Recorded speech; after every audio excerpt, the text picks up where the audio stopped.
ইসলামী foundation Patgram শাখা কর্তৃক পক্ষপাত দুষ্টু ও অবৈধ নিয়োগ বাতিলের দাবিতে সংবাদ সম্মেলন। প্রিয় সাংবাদিক বন্ধুগণ এবং উপস্থিত পাটগ্রামের সচেতন মহল এবং চাকরি প্রত্যাশীদের অভিভাবকবৃন্দ, সবার প্রতি আমার সালাম, আসসালামু আলাইকুম, শুভেচ্ছা গ্রহণ করুন। প্রিয় সাংবাদিক ভাইয়েরা, নৈতিকতা ও ধর্মীয় মূল্যবোধ উন্নয়নের লক্ষ্যে ইসলামী ফাউন্ডেশন পাটগ্রাম শাখা কর্তৃক মসজিদ ভিত্তিক শিশু ও গণশিক্ষা কার্যক্রমকে গতিশীল করার লক্ষ্যে পাটগ্রাম উপজেলার 8টি ইউনিয়ন ও পাটগ্রাম পৌরসভার জন্য প্রাথমিকের জন্য 9 জন শিক্ষক ও সহজ কোরআন শিক্ষার জন্য 5 জন, মোট 14 জনকে নিয়োগ প্রদানের লক্ষ্যে মৌখিক পরীক্ষা অনুষ্ঠিত হয়। উক্ত মৌখিক পরীক্ষা গত 12 জানুয়ারি 2026 খ্রিস্টাব্দ তারিখ সকাল 11 ঘটিকা হতে আনুমানিক রাত 8 ঘটিকা পর্যন্ত পাটগ্রাম উপজেলা নির্বাহী অফিসার মহোদয়ের সভাপতিত্বে তার কার্যালয় অনুষ্ঠিত হয়। উপজেলা নির্বাহী অফিসার পাটগ্রাম সহ 5 সদস্য বিশিষ্ট নিয়োগ কমিটির অন্যান্য সম্মানিত সদস্যগণ ছিলেন। পাটগ্রাম উপজেলা প্রাথমিক শিক্ষা অফিসার জনাব আব্দুল হামিদ, অফিসার ইনচার্জ পাটগ্রাম থানা জনাব নাজমুল হক, ইসলামী ফাউন্ডেশন পাটগ্রাম শাখার সুপারভাইজার জনাব আমজাদ হোসেন এবং বাংলাদেশ জামাতে ইসলাম বাংলাদেশের পাটগ্রাম উপজেলা শাখার সাবেক আমির এবং লালমনিরহাট জেলা জামাতের ইউনিট সদস্য মাওলানা আবুল কালাম আজাদ। প্রিয় সাংবাদিক বৃন্দ, বাংলাদেশের চলমান রাজনৈতিক প্রেক্ষাপটে ত্রয়োদশ জাতীয় সংসদ নির্বাচনের তফসিল গত 11 ডিসেম্বর 2025 খ্রিস্টাব্দ তারিখ ঘোষণা করা হয়। তফসিল ঘোষণার পর বিএনপি, বাংলাদেশ জামাত ইসলামী, এনসিপি সহ অন্যান্য রাজনৈতিক দলের নেতৃবৃন্দ নির্বাচনী বিধিমালার কারণে সরকারের কোনো গুরুত্বপূর্ণ কাজে বা দায়িত্বে, এমনকি এ ধরনের নিয়োগ কার্যক্রমের সাথে জড়িত থাকার কোনো বিধান নাই বা পারবেন না।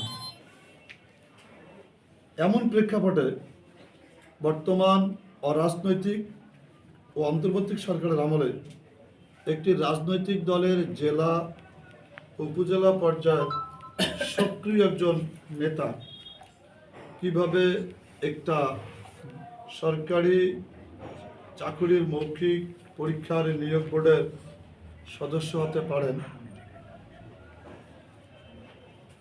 তা সাধারণ মানুষের কাছে বোধগম্য নয়।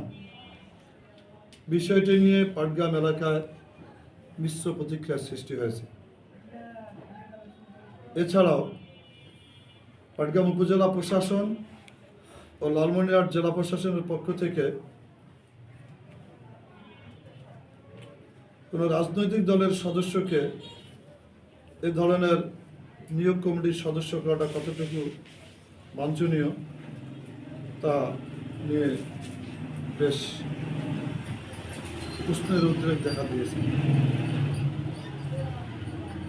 এমতো অবস্থায় সার্বিক দিক বিবেচনা করে চাকরি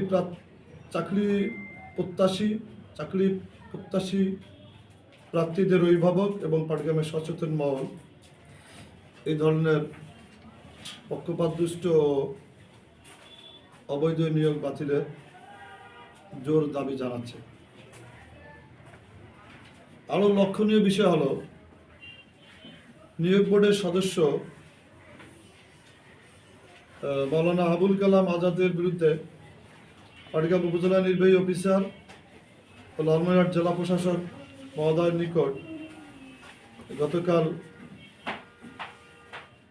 12 জানুয়ারি 2026 খ্রিস্টাব্দ আনুমানিক বেলা 12:30 মোবাইল ফোনের মাধ্যমে এবং খুদে বার্তার মাধ্যমে এই নিয়োগ পরীক্ষা মৌখিক পরীক্ষা চলাকালীন সময়ে অভিযোগ করা হলে দুপুর আনুমানিক 1:30 মধ্যাহ্ন বিরতির সময় মৌলানা আবুল কালাম আজাদকে নিয়োগ বোর্ড থেকে সরিয়ে দেওয়া হয়। মধ্যাহ্ন বিরতির পর 5 সদস্যের পরিবর্তে 4 সদস্য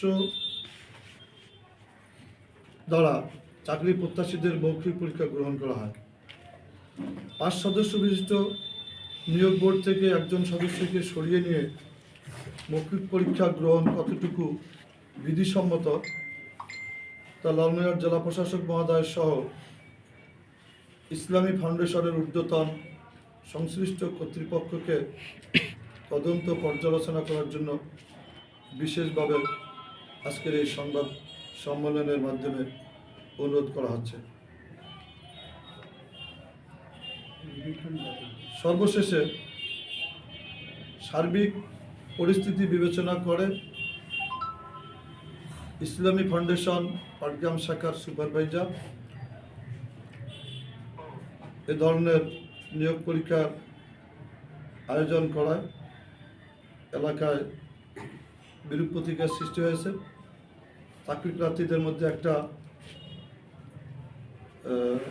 সংখ্যা স্বজনপ্রীতি এবং দুর্নীতির মাধ্যমে চাকরি দেওয়ার বিষয়টি অনুধাবন করা যাচ্ছে।